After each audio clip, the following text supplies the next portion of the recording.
Jakarta memberi kesempatan kepada orang Papua untuk melakukan referendum.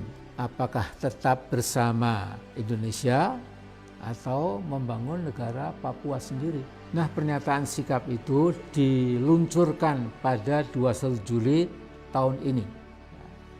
Undang-undang otonomi khusus untuk Papua ditentang oleh hampir seluruh masyarakat di tanah Papua. Bahkan Lukas NMB, Gubernur Papua, Majelis Rakyat Papua dan Papua Barat, OLMWP, Free WP, WPCC, Solidaritas Perempuan Papua, Pemuda dan Mahasiswa Papua, semua menolak otonomi khusus Jilid 2. Di antara mereka ada bahkan yang mengibaratkan Otsus hakikatnya sebuah peti mati, coffin untuk rakyat Papua. Juga ada yang mengibaratkan otonomi khusus itu seperti makanan beracun yang berakhir dengan kematian Papua. Dewan Gereja Papua, BPCC, juga menolak Otsus Jilid 2 dengan alasan karena dirancang sepihak oleh Jakarta.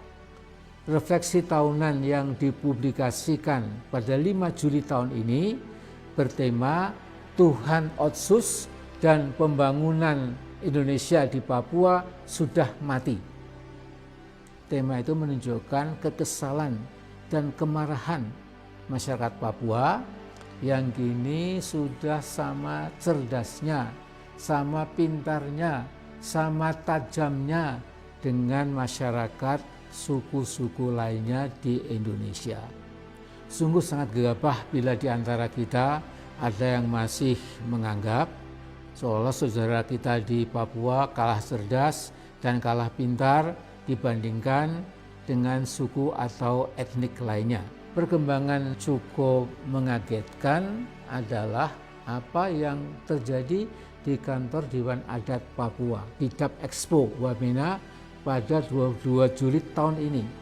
Tatkala diumumkan sebuah petisi namanya Peluncuran Petisi Rakyat Papua Tolak Otsus Jilid 2, dan yang hadir tidak sembarangan.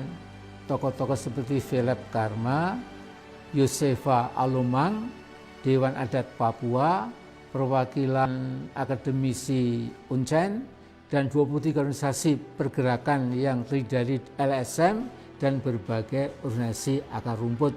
Philip Karma mungkin lebih berpengaruh dari Benny Wenda karena ketekunannya di dalam menanamkan kesadaran Papua bahwa Papua bisa mandiri, terhormat, dan lebih punya masa depan daripada terus bersama Indonesia dengan segala alasan dan argumen.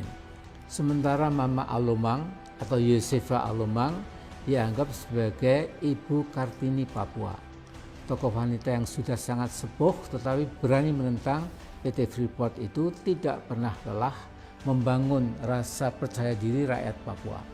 Nah, saya melihat dukungan internasional pada upaya Papua melepaskan diri dari NKRI juga semakin luas, terutama di kampus-kampus di dunia barat, di Australia, Inggris, dan Amerika. Hampir semua negara Melanesia mulai terbuka juga mendukung perjuangan kemerdekaan Papua. Pada 30 Juli tahun ini, rakyat Vanuatu di samping merayakan kemerdekaannya yang ke-40 juga menyatakan dukungan Vanuatu untuk kemerdekaan Papua dan Papua Barat. Pada 23 Juli tahun ini ada pawai ribuan orang di kota Port Vila yang membawa dua bendera, bendera Vanuatu dan bendera bintang kejora Papua. Dalam setiap forum internasional, Vanuatu secara konsisten menyatakan dukungannya pada kemerdekaan Papua dan Papua Barat. Memang bagaimana masa depan Papua Barat dan Papua tidak ada yang sanggup meramalkan.